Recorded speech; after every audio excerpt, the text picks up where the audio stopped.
이창현이라고 하는 분이 쓴 그 책 중에 내 마음속의 울림이라는 책이 있어요.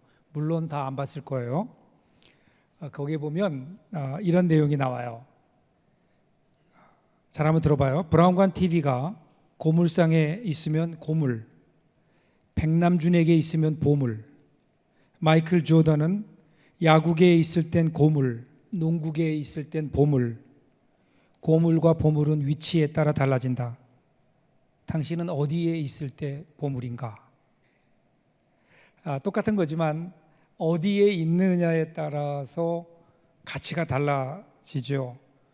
그냥 아무짝에 쓸모없는 것 같은 브라운관 오래된 텔레비전이 백남준이라고 하는 그런 유명한 그 아티스트에게 그 손에 있으면 아름다운 작품으로 바뀌게 되잖아요. 우리 모습이 그래요. 여러분의 모습은 좀 어떤가요? 여러분들의 모습은 어디에 있는 거에 따라 달라집니다.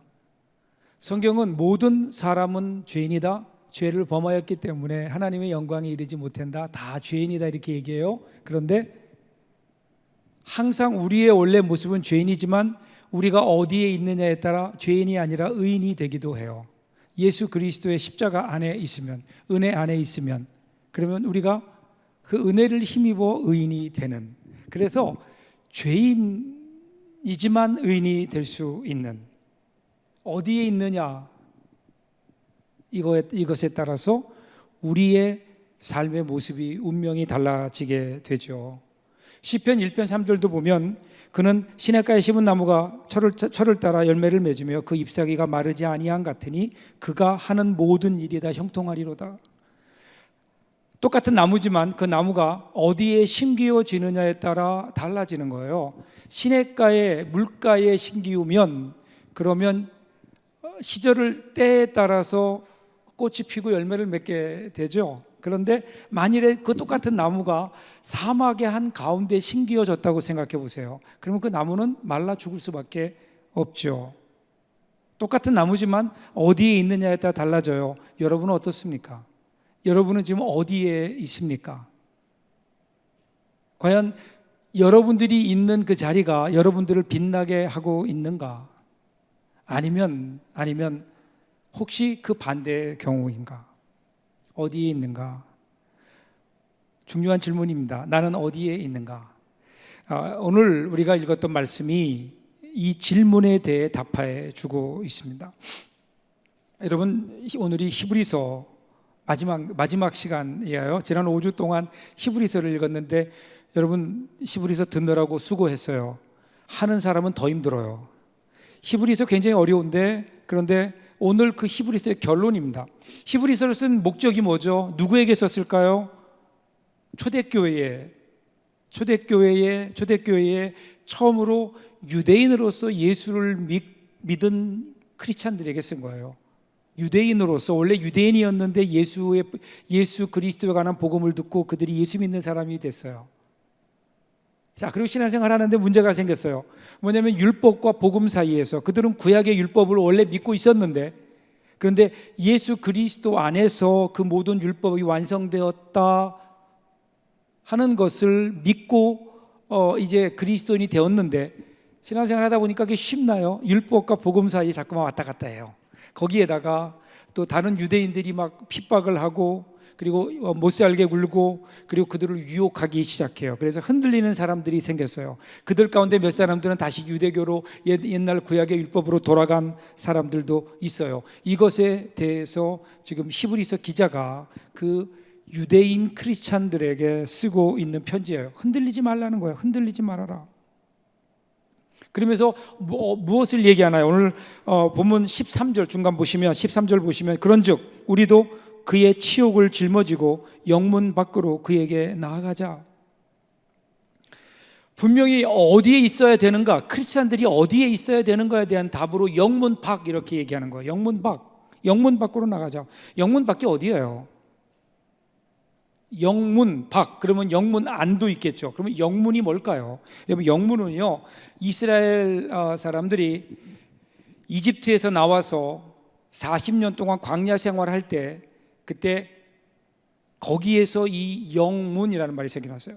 이스라엘 백성들이 쭉 진행을 하는데 60만 명이 넘는 사람들이 진행을 하는데 어떻게 진행했냐면 그 중앙에는 성소, 즉 성막이 있어요. 그리고 그 성막 주위로 동서남북 네 방향으로 이스라엘이 지파가 몇 개죠?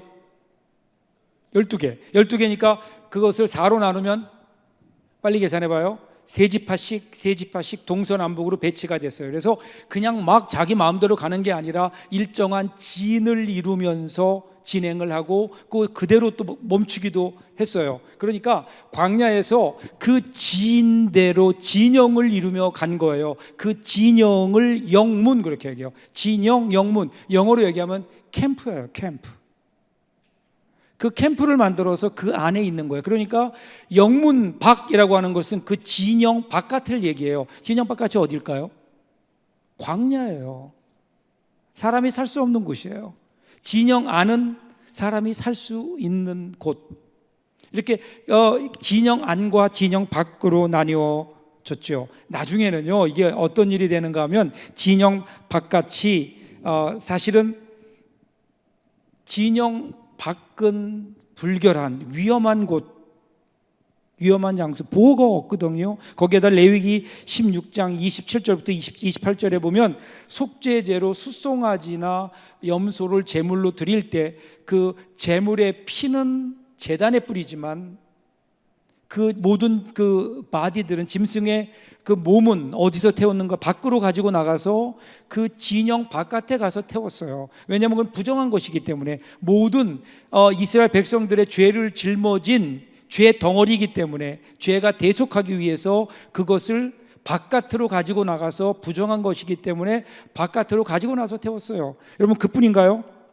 레위기 13장 46절에 보면 그 당시에 성경에서는 그것을 나병 그렇게 얘기하는데 한센병이죠. 그런데 사실은 그 당시에는 한센병인지 몰라요. 아직 밝혀지기 전이에요. 어쨌든 몸에 있는 전염성이 강한 악성 피부병이 생길 때는 그 사람을 따로 격리해서 어디에 영문 밖으로 쫓아냈어요. 진 안에 영문 안에 들어오지 못하게 한 거예요. 그뿐이 아니라 다른 환자들, 즉 전염성이 있는 다른 환자들도 그 안에 들어오지 못했을 뿐 아니라 나중에 보면요, 신명기에 보면 화장실도 진영 안에 두지 않고 영문 안에 두지 않고 영문 밖에 뒀어요. 그러니까 영문 밖에 나가면 뭐가 있어요? 악성 전염병 환자들이 드글드글해요. 또 누가 있어요? 거기에 보면 죄덩어리들이 다 죄의 잔해들이 그 안에 거기에 다 있는 거예요. 거기에 더러운 배설물들로 가득 차 있어요. 그게 진영 밖인 거예요. 진영 밖. 그것이 바로 영문 밖인 거예요. 영문 밖. 그런데 지금 문제는 예수님께서 영문 밖으로 나와라 이렇게 말씀하시는 거예요. 영문 밖으로. 도대체 왜 영문 밖으로 나오라 그럴까? 원래는 영문 안에 있어야 안전한데 왜 영문 밖으로 나오라고 할까요? 그것을 예수님께서 예수님의 십자가 사건을 통해 설명하세요. 12절 한 절 위로 올라가면 12절에서 이렇게 얘기해요. 그러므로 예수도 자기 피로써 백성을 거룩하게 하려고 성문 밖에서 고난을 받으셨느니라. 이런저런 설명은 좀 뒤로 하고요. 왜 그런가? 거기에 예수님이 십자가를 지셨기 때문이다. 예수님이. 여러분 예수님이 십자가를 지신 곳이 어디죠? 골고다 언덕이에요. 그죠? 골고다 언덕, 갈보리 언덕, 골고다 언덕에서 골고다라고 하는 말의 뜻은 해골이라는 뜻이에요. 해골. 왜 해골일까요? 거기 해골이 많았을 거예요.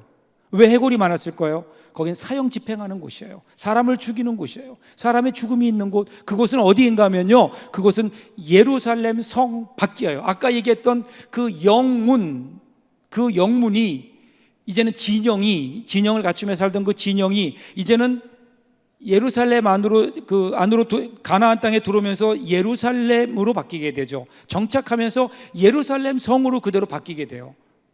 그래서 그 예루살렘 성, 그것이 곧 영문이 되고요. 영문 밖, 성문 밖, 그러니까 같은 의미죠. 예수님께서 성문 밖에서 죽음을 당하시게 된 거예요. 골고다 언덕길은 성문 밖에 있는 거예요. 왜 거기서 영문 밖에서 예수님께서 십자가에 죽으셨을까요? 예수도 자기의 피로써 백성들을 거룩하게 하려고, 우리를 거룩하게 하시려고, 우리를 죄에서 구원하시려고. 바꿔 얘기하면 우리가 그곳에 있기 때문에 죄 가운데 있기 때문에 우리를 구원하시기 위해서, 예수님께서 우리를 거룩한 존재로 만드시기 위해서, 우리로 하여금 더 이상 진영 바깥의 존재가 아니라 영문 밖에 있는 그러한 죄인의 존재가 아니라 영문 안에 들어올 수 있는 영문 안의 존재로 만들기 위해서 예수님께서 영문 밖으로 나가셔서 우리가 있는 죄의 자리에서 우리를 위해 십자가에 죽으시고, 예수님의 십자가의 피로 우리를 대속하셔서 우리로 하여금 영문 안으로 들어오게 하셨다. 이것이 오늘 성경에서 우리에게 이야기하는 십자가의 은혜인 겁니다. 오늘 우리가 어떻게 하나님의 자녀가 되었죠? 오늘 우리가 구원받은 사람이 되었습니까? 그것은 예수 그리스도의 십자가의 보혈이에요. 예수 그리스도의 십자가의 보혈. 예수님께서 영문 밖에 고난을 당하신 이유는 우리로 하여금 영문 안의 존재가 되기 위해서, 하나님의 사람으로 우리를 다시 거듭나게 하시기 위해서, 우리를 구원하시는 구원받은 하나님의 자녀가 되기 위해서 하나님께서 예수님께서 우리를 위해서 영문 밖에서 죽으셨어요. 그리고 이제는 어떻게 해요? 그런데 그것으로 끝나는 것이 아니라 이것 때문에 우리가 이제는 영문 안으로 들어온 존재, 하나님의 사람으로 만드신 그 이후에 그것으로 끝나지 않아요. 그 다음에는 어떻게 해요? 오늘 우리 것도 13절처럼 이제는 너희가 영문 안에 속한 존재가 되었지만 더 이상 여기에 속하지 말고, 여기에 머물지 말고 다시 영문 밖을 향해 나가라는 거예요. 왜 영문 밖을 향해 나가야 될까요? 거기서 예수님께서 그렇게 우리를 위해 십자가에 죽으셨기 때문에, 거기에 예수의 십자가가 있기 때문에, 거기에 예수님이 계시기 때문에 이제 우리를 영문 밖으로 나가라고 우리에게 말씀하시는 겁니다. 영문 밖. 예수님께서 영문 밖에서 십자가를 지셨고, 그 십자가로 우리가 구원을 얻게 되었으니 이제 너희도 그 주님을 따라서 영문 밖으로 가라는 겁니다. 여러분, 이게 기독교 신앙이에요. 여러분, 원래 기독교 신앙이 울타리를 쳐놓고 벽 안에 안주하는 게 아닙니다. 그리스도의 이 성경에서 말하는 기독교 신앙은 사실은 우리에게 쳐져 있는 이 벽을 뛰어넘어서, 영문을 뛰어넘어서 영문 밖으로 나아가서 이 세상 속에서 어떻게 살아내느냐, 이것이 주님께서 우리에게 원하시는 겁니다. 이것 때문에 그것을 붙들고 기도하며 이 세상 속에서 믿음을 가지고 믿음의 사람으로 살아내는 것, 이것이 우리 주님께서 원하시는 것인데, 언제부터인지 우리의 신앙은 점점 성을 높게 쌓아 올리고 나 혼자서 이 안에서 세상과는 상관없이 나 혼자서 거룩하게 살려고 하는 것으로 우리가 오해하고 있는 것은 아닌가. 언제부턴가 교회가 그래서 자꾸만 벽을 높이 쌓아서 이 세상의 위험한 것, 불결한 것, 세상의 죄로부터 우리를 보호함으로 교회를 무균 청정지대로 만드는, 그것이 교회가 할 일이고 그것이 거룩이라고 그렇게 우리는 잘못 생각하고 있는 거예요. 이러한 것에 대해서 예수님 말씀하시는 거예요. 더 이상 성 안에 머무는 게 아니라는 거예요. 영문 안에 머무는 게 아니에요. 이제는 영문 밖으로 나가야 되는 거예요. 예수님께서 고난 받으심으로 그의 세상을 거룩하게 하셨듯이, 오늘 우리도, 예수 믿는 사람들은 우리도 이 안에서 머무는 것이 아니라 세상 속에 나아가서, 교회 안이 아니라 세상 속에 나아가서 우리의 삶의 현장에서 예수 그리스도의 모습을 나타내며 신앙이 무엇인가를 보여주며 이 세상을 거룩하게 만드는 그 일들을 감당해야 된다. 그래서 영문 밖으로 나가라는 거예요. 영문 밖으로. 쉽지 않은 일이에요. 그 과정이 어려워요. 그럼에도 불구하고 예수님이 거기 계시기 때문에 그것을 감당해야 되는 거예요. 왜 그럴까요? 14절 보세요. 우리가 여기에는 영구한 도성이 없으므로 장차 올 것을 찾나니. 영구한 도성이 없다. 영원한 도성, 하나님의 나라. 이 세상에 하나님의 나라가 아닌 거예요. 아직은 이 땅에 하나님 나라가 이루어지지 않았어요. 하나님 나라는 어떻게 되나요? 이제 올 거예요. 이제 하나님의 나라가 올 겁니다. 그때까지 우리는 어떻게 해야 돼요? 영문 밖으로 나가서 예수 그리스도의 십자가를 지고 주님의 뒤를 따라가는 겁니다. 이곳에 아직 하나님 나라가 임하지 않았어요. 하나님 나라를 기다리는 겁니다. 여러분, 기다리는 사람과 기다리지 않는 사람의 모습은 분명히 차이가 있죠.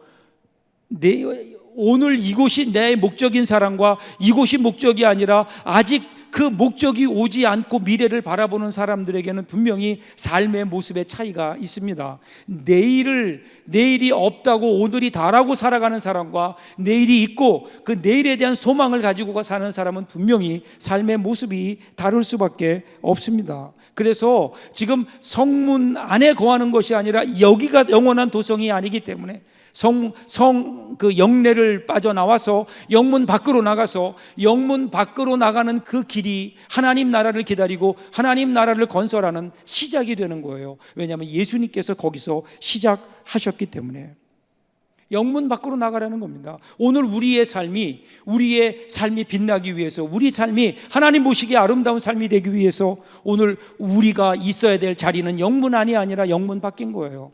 영문 밖으로 향해 나아가는, 그곳이 안전하고 그곳이 편하고 그곳이 뭔가 영광의 자리이기 때문에 그런 것이 아닙니다. 단순해요. 거기에 예수님이 계시기 때문에. 거기에 예수님이 계시기 때문에. 여러분, 교회가 뭘까요? 교회가 뭘까요?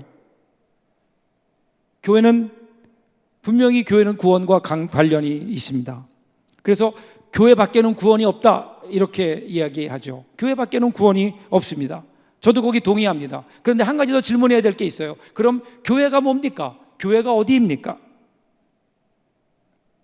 이에 대한 분명한 대답은 그리스도가 계신 곳이 교회다 이렇게 얘기합니다. 교회가 어디라고요? 그리스도가 계신 곳이 교회입니다. 그런데 언제부턴지 특별히 중세시대에는요 이 대답이 바뀌었습니다. 이 명제가 바뀝니다.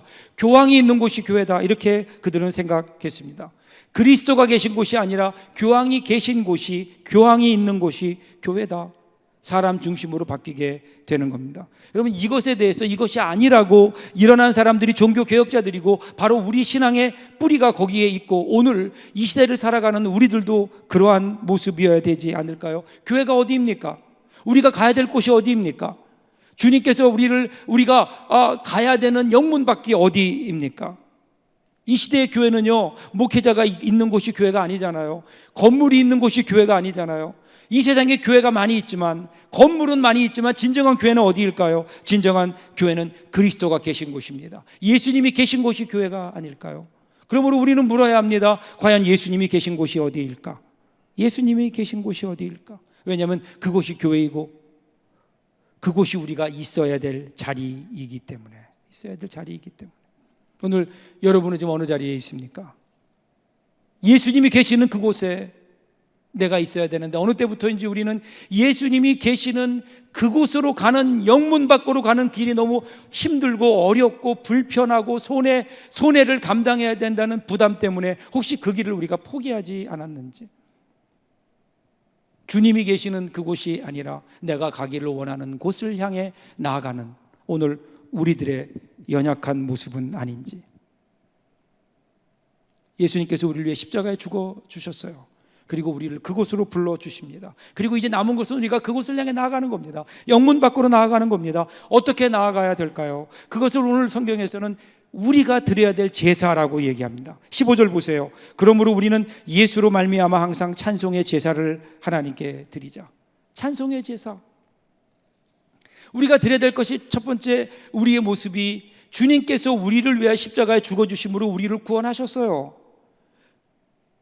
우리를 하나님의 자녀로 삼아주셨어요. 그리고 우리를 그 십자가의 자리로 영문 밖으로 불러주실 그때에 우리가 주님이 부르시는 그곳을 향해 나아갈 때 우리가 해야 되는 첫 번째, 그리고 우리가 드려야 될 첫 번째 제사는 찬양의 제사인 겁니다. 그것은 예수 그리스도께서 우리를 구원해 주신 하나님의 은혜에 대한 감사입니다.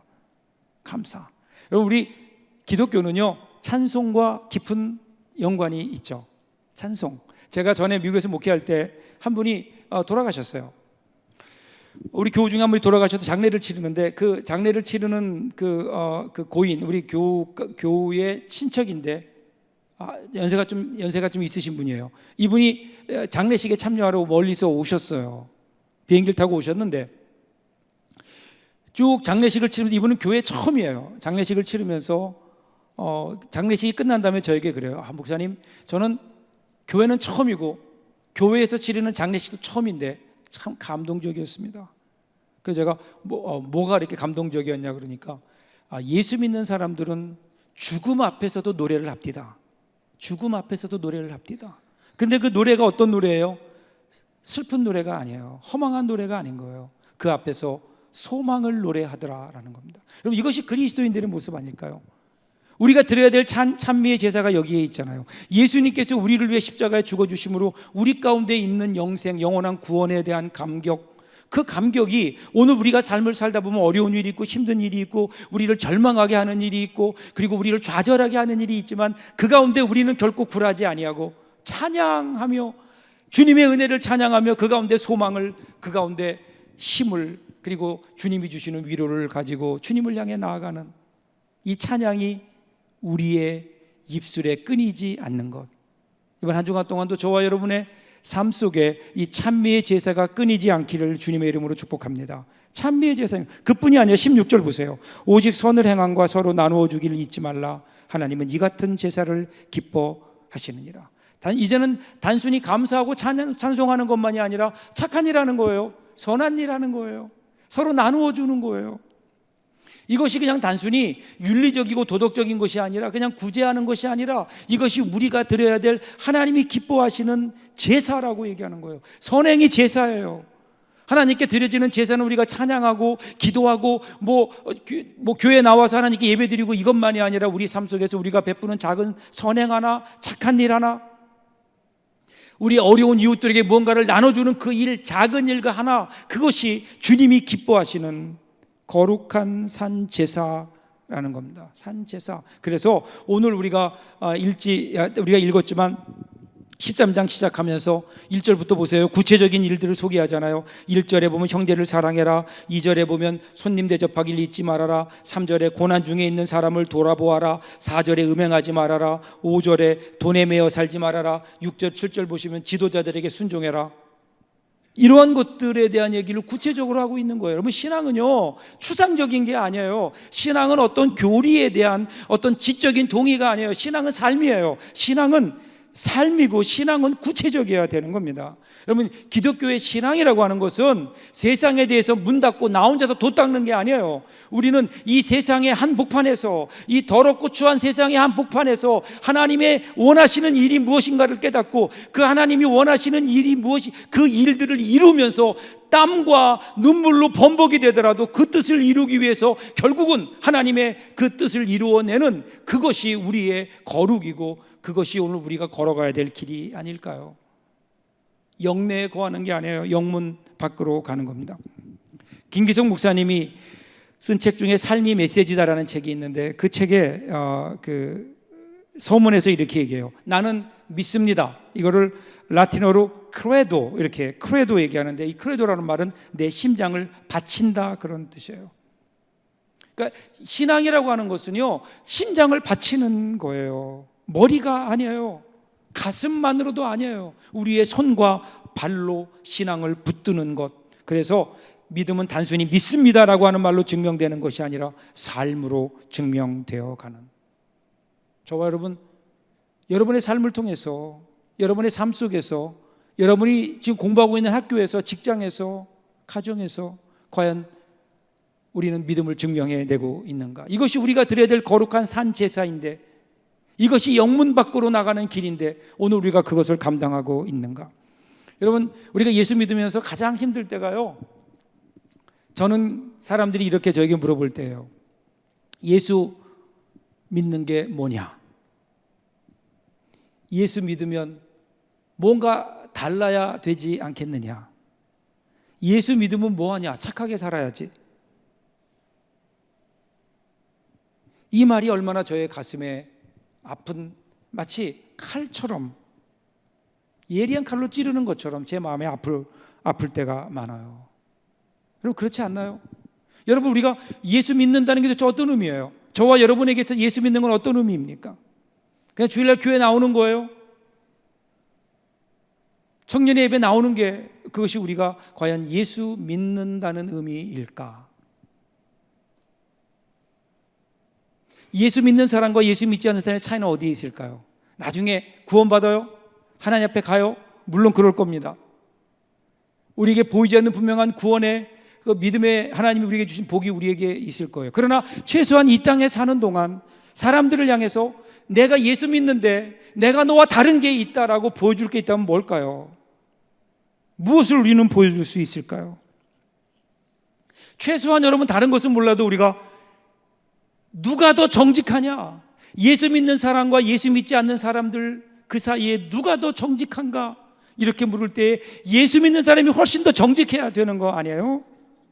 여러분 살다 보면 여러분 예수 믿지 않는 사람이 정직할 수 있어요.